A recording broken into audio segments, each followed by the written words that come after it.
Hi friends, இப்போ ஆகா கல்யாணம் பார்க்க போகிறோம். ஆகா கல்யாணத்தில் வந்துட்டு அதாவது நம்ம சூர்யா இருக்காரே, நம்ம மகா காதில் குஷ்குசுன்னு பேசிகிட்டு இருக்காரு. எல்லாரும் புடவை எடுத்துகிட்டு இருக்கும்போது அங்கே என்ன குஷ்குசு அப்படின்னு சொல்லி கேட்குறாங்க. நான் குஷ்குசு இல்லை அங்கிள், இவ தான் குஷ்குசு அப்படிங்கிறாங்க. சரி விடுங்க, சும்மா பேசிகிட்டு இருக்க அங்கிள் அப்படின்னு சொல்லி சமாளிச்சிட்டாங்க. அதுக்கப்புறமா சரி பேசினாலாம் போதும், கம்னு இருங்க அப்படின்னு சொன்னோன்னே நம்ம அனாமிக்காவும் நம்ம விஜயும் ஒவ்வொருத்தருக்கா புடவை எடுத்து கொடுத்துட்ருக்காங்கல்ல. அந்த கேப்பில் தாத்தாவுக்கு பாட்டிக்கு புடவை எடுப்போம்னு சொல்லிட்டு வேறு லெவலில் புடவை செலக்ட் பண்ணிட்டாங்க. அது மட்டும் இல்லைங்க, மகா வந்துட்டு ஐடியா கொடுக்காங்க, உங்கள் அம்மாவுக்கு புடவை எடுத்துருங்க, இல்லட்டினா அவ்வளோதான் அப்படிங்கிற மாதிரி. அதுக்கப்புறம் நான் எடுக்காமல் இருப்பேனா எங்கள் அம்மாவுக்கு அப்படின்னு சொல்லிட்டு இவங்க ஒரு பக்கம் சொல்கிறாங்க. சகுனி சித்ரா ஒரு பக்கம் நெண்டி விடுறாங்க, உங்கள் பையன் உங்களுக்கு எடுக்க மாட்டாங்கன்னு சொல்லிட்டு. சரி, எல்லாரையும் உன் பையன் மாதிரியே நினச்சிட்டு இருக்கியம்மா அப்படிங்கிற மாதிரி ஆயிடுச்சு.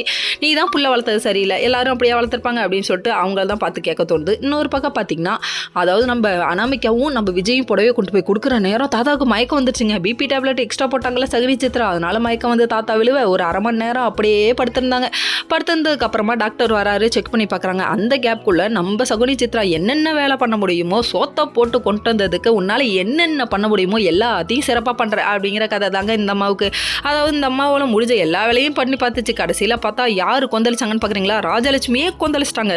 தேவையில்லாமல் பேச்செல்லாம் பேசினேன் அவ்வளோதான் சொல்லிட்டு ரொம்ப படுத்திட்டாங்க. எல்லாத்தையும் அசிங்கப்படுறிய செவாலை, உன்னால எப்படா இப்படி முடியுது அப்படிங்கிற மாதிரி இருக்குது. அதுக்கப்புறம் சரின்னு இதில் ஒரு பக்கம் இருக்கா தாத்தா, செவாலை போதுண்டா, கோட்டரும் கோழி பிரியாணி வாங்கி தரேன் எந்திரா அப்படின்னோடனே தாத்தா எழுந்துட்டாரு. அதுக்கப்புறம் இந்த கல்யாணம் நடந்து தான் ஆகணுன்ட்டாரு.